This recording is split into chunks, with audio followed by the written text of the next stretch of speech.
अभ्यास 76। श्रीमान, जब इस बिल के ऊपर चर्चा चल रही थी तो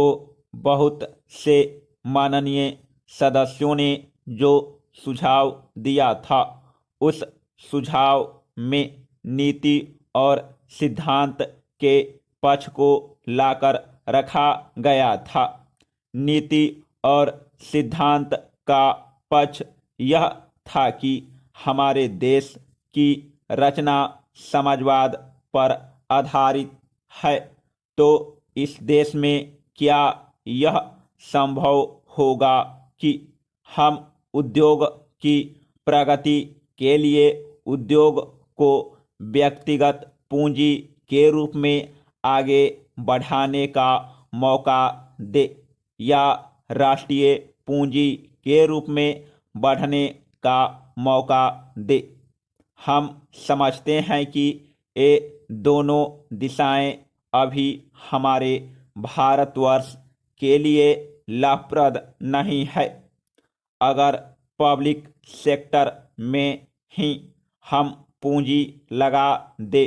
और प्राइवेट सेक्टर के लोगों को पूंजी बढ़ाने का या उद्योग के क्षेत्रों में घुसने का अवसर न दे तो हमारी प्रगति रुक जाएगी। मगर हमारे बहुत से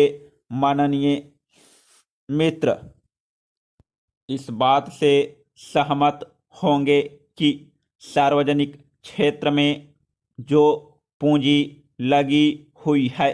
साधारणतः उन क्षेत्रों में उत्पादन भी नहीं बढ़ा है, लाभ भी नहीं हुआ है और ऐसे क्षेत्र बराबर घाटे में चलते जा रहे हैं। लेकिन उनका मतलब यह होना या उसका मतलब यह लगाया जाना किसी भी प्रकार से उचित नहीं होगा कि सार्वजनिक क्षेत्र में कुछ उद्योग खड़े ही नहीं किए जाने चाहिए या उनमें पूंजी का विनियोग नहीं होना चाहिए, क्योंकि असल में सार्वजनिक क्षेत्र में उद्योग तभी सफल होते हैं जब सार्वजनिक क्षेत्र में काम करने वाले ऊपर से नीचे तक, डायरेक्टर से लेकर चपरासी तक, उनके कर्मचारीगण, कार्यकर्ता, उस प्रबंध में काम करने वाला प्रत्येक व्यक्ति चरित्रवान हो और अगर उनमें से किसी में भी चरित्र में कमी है तो निश्चित रूप से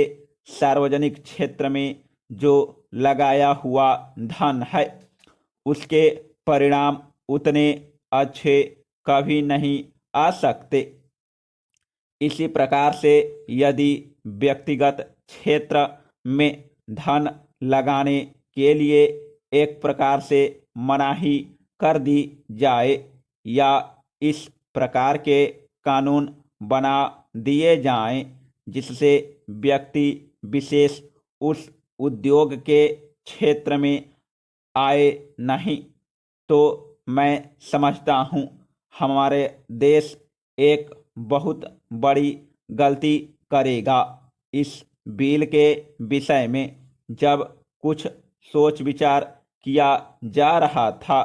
तब बहुत सी दूसरी चीज़ों के कानून इस संबंध में आए, बिल मंगवाकर देखे गए, देखने के बाद इस परिणाम पर पहुँचे कि जहाँ जहाँ इस प्रकार के प्रश्न हैं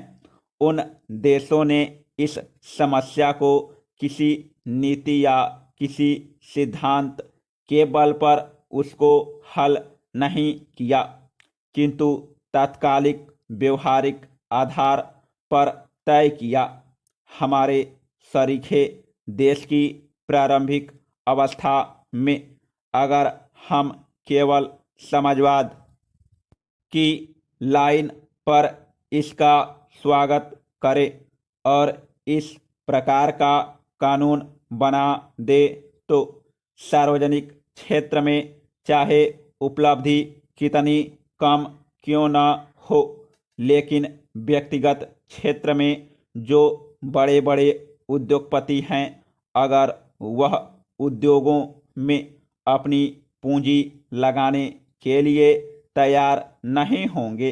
तो जब तक वह पूंजी नहीं लगाएंगे तब तक मार्केट में प्रतिस्पर्धा नहीं होगी और इस प्रकार से सारा कानून का आशय पूरे का पूरा नष्ट हो जाएगा। तो इन दोनों के बीच का मध्यम मार्ग अपनाया।